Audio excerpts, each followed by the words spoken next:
Cody Garbrandt defeats Dominic Cruz by unanimous decision and really just maximize this showcase and becomes an instant superstar. I mean, you talk about a breakout star now in 2016, and I think the conversation's got to begin with that guy. Cody Garbrandt shut my mouth, and he shut everyone's mouth out there. And he shut Dominic Cruz's mouth, for that matter. I mean, Cody Garbrandt is a special, special fighter.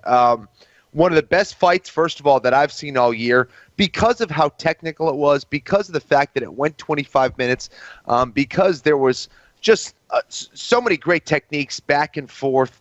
Cody Garbrandt stepped up the level, man. Defensively, he was just phenomenal. He was out-doming Dominic. And that's what was so surprising, I think, is that, yes, we all knew that Cody Garbrandt could win. We all knew that he had the knockout power to beat any 135-pounder in the world, including Dominic Cruz. But to outslick him, to have better defense than Dominic Cruz, to have better wrestling than Dominic Cruz, I mean, he beat him at everything. He really did. It was such a clean, beautiful performance. I don't think anyone expected that, and Cody just took the game up a notch, man. As good as Dominic was, I thought Dominic was a step ahead of everybody else. I said, what Dominic's doing is just, it's a league above what everyone else is doing. It's going to be very difficult to catch him. What Cody did is he waited for Dominic. He decided to say, okay, listen, the best thing about Dominic Cruz's game is that he's a good counter fighter. I'm going to take that out of the equation, and I'm going to counter him. I'm going to sit back and wait for Dominic to move forward, because Dominic, when he does move forward, his hands drop. He only throws one or two strikes at a time. Cody waited for him and countered him beautifully like a sniper. Is it fair to also say that Team Alpha Male finally had that plus athlete, that elite athlete in his prime, and was just the better man? I mean, I don't want to say that he beats Dominic 7 or 8 times out of 10 necessarily. I think it's a competitive fight. I think Cruz got a lot more done than maybe people realize in this fight, but I think finally they had the guy in Cody, and he put forth with the execution and the championship performance to take the belt. I think it's going to be really interesting to see him against TJ Dillashaw. I mean, what do you think about Cody going forward? How long can he hold this thing? Listen, I think this is a guy who can have the belt for a very long time. I am a huge fan of TJ Dillashaw. I think Dillashaw, really, that fight against Cruz, of course, could have gone either way. A lot of people believe he won that fight, so TJ Dillashaw is certainly on that level. There's something about Cody when the lights turn on, though. When there's a full arena and when those lights turn on and it's fight night, Cody Garbrandt is going to be close to unbeatable, man. I mean, think about what he did. He went from being completely unranked in 2016 to having the belt in 2016 and beating a row of killers.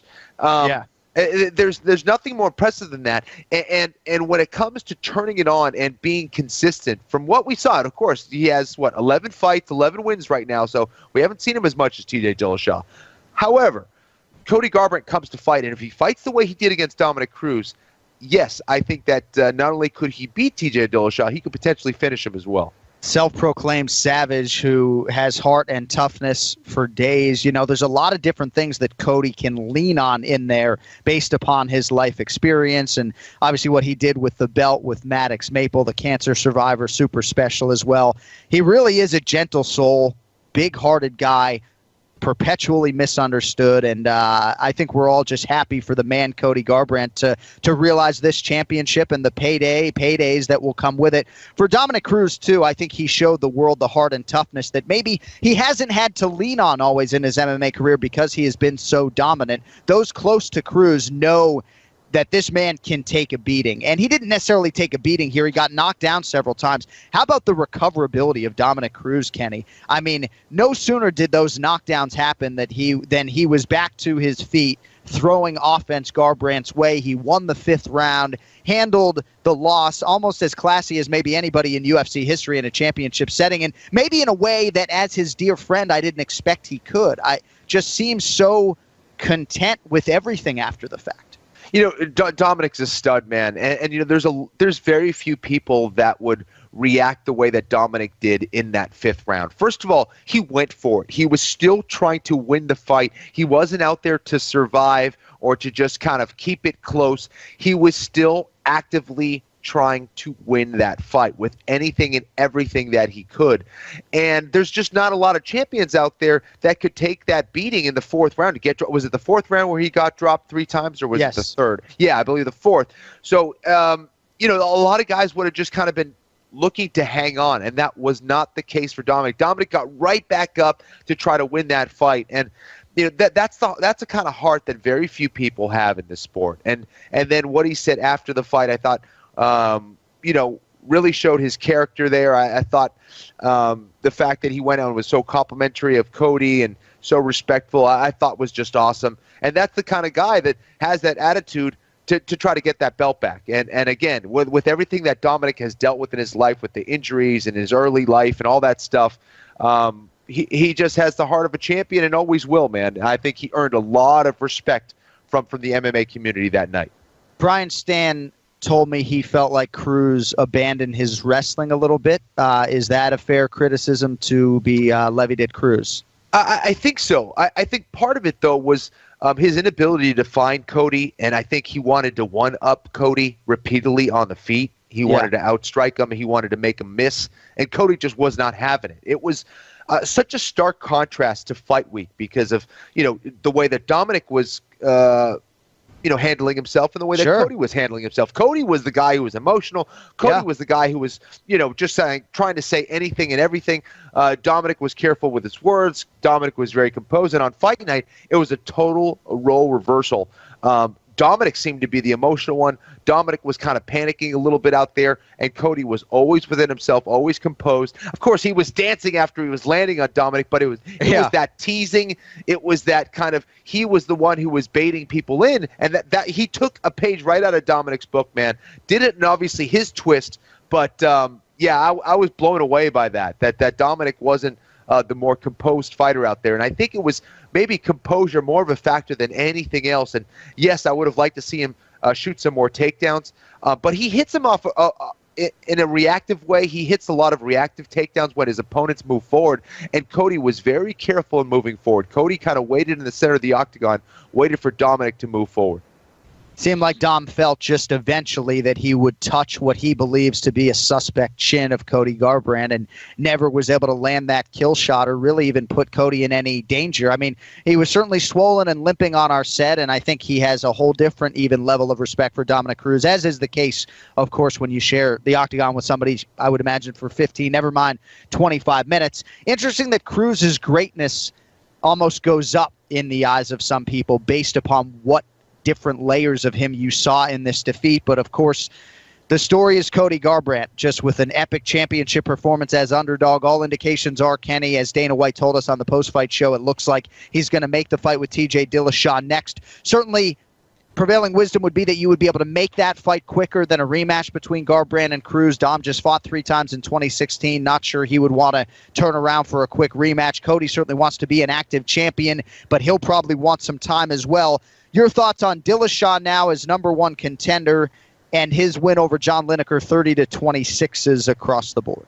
Well, yeah, absolutely. It should be Dillashaw. The performance that he put on against Lineker was just gorgeous. Firing on all cylinders. Lineker had no idea what was coming next.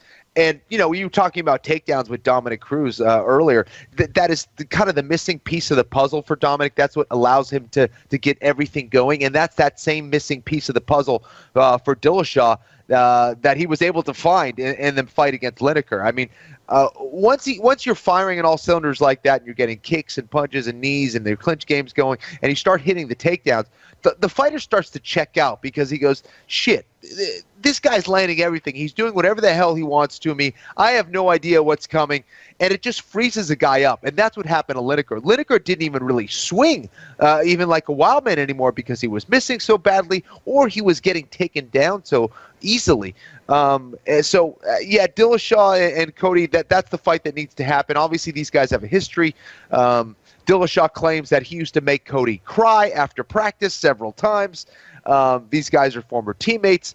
There is bad blood between these two. They are very similar in their capabilities and their athleticism and what they can do. So I love that fight. It's a fight that has to happen. It's a fight we've all been waiting for, and we will see that fight. That's the right call, and hopefully both those guys stay injured.